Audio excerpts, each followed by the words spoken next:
2025 urtean Arma Plaza Fundaziotik deitu genuen Enrique Lekona bekaren 4. edizioa, eta bertan 2 hautagai aurkeztu ziren, eta horren ondorioz epaimahaiak bildu behar izan du, eta ebatzi zuen proposamen bat, kasu honetan Pio Perez Aldasorok aurkeztutako proiektuari bide ematea, eta gaur aurkeztu nahi dugu zertan datzan Pio Perezek aurkeztutako lan hau.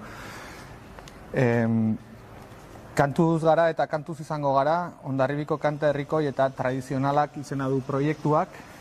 Proiektu honek jasotzen duena da, nolabait Hondarribian, herriko kantak eta kanta tradizionalak berreskuratu, izendatu, zerrendatu eta hoien inguruko azterketa bat egitea. Izan ere, tradizio handiko herria gara kantuaren inguruan, herri kantaren inguruan bereziki hain zuzen, aipatu nahiko nuke, eta hori da proiektu honekin jasoko den lanketaren oinarria.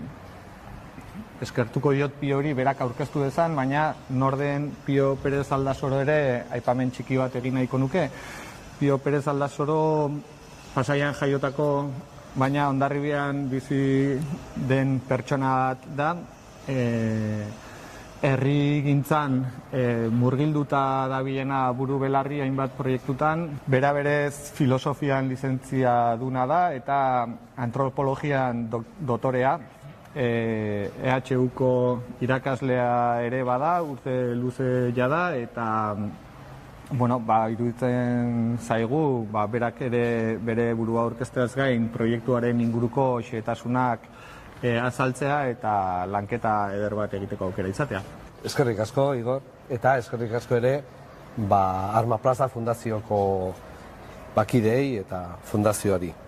Alde batetik, niretzat ohore izugarria da Enrique Lekona daraman, izena daraman beka bat hori lan egiteko aukera ematea.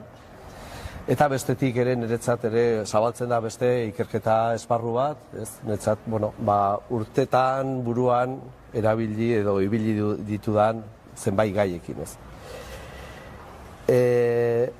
Igorrek esan duen bezala, kantuz gara, nik hor laburtuko nuke proiektua, kantuz gara. Hau da, kantua eta kanta tradizionalak edo herrikoiak, ez dakit ni ezberdintzen. Tokiko nortasunean, tokiko memorian, tokiko kohesioan duen garrantzia azpimarratu nahi du proiektu honek. Kantua ondare immaterialaren funtsezko adierazpena da. Eta oso balioagarria da komunitatea eratzeko.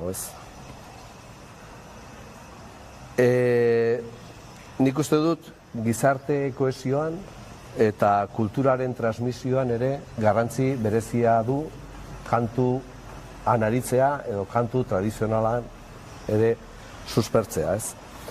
Niko hemen nire marko teorikoan edo oinarritu naiz gizarte antropologian eta musikologian. Eta batez ere hiru zutabe izan ditut. Alde batetik kantua hizkuntza moduko bada, batez ere personak maila emozionalean komunikatzeko eta konektatzeko, bigarrena nortasuna eta musika bere beziko garrantzia du, eta hirugarrena musika ikuskizunaren arterik unibertsalena da. Kantua aurkitu dezakegu eremu sakratuetan, zein eremu profanoetan, klasikoetan, zein herrikoietan, lanean, zein aisialdian, denetan aurkitu ditzakegu kantak eta kanten adierazpenak. Borobiltzeko proiektu honek ondare immaterialaren funtsezko alderdi bat zaindu nahi du, batez ere tokiko kantak eta kantuen inguruan egon diren adierazpenak. Nik uste dut, historia, musika eta kultura uztartu nahi ditu proiektu honek. Honekin lanean jarduteko hasiera bat izango da.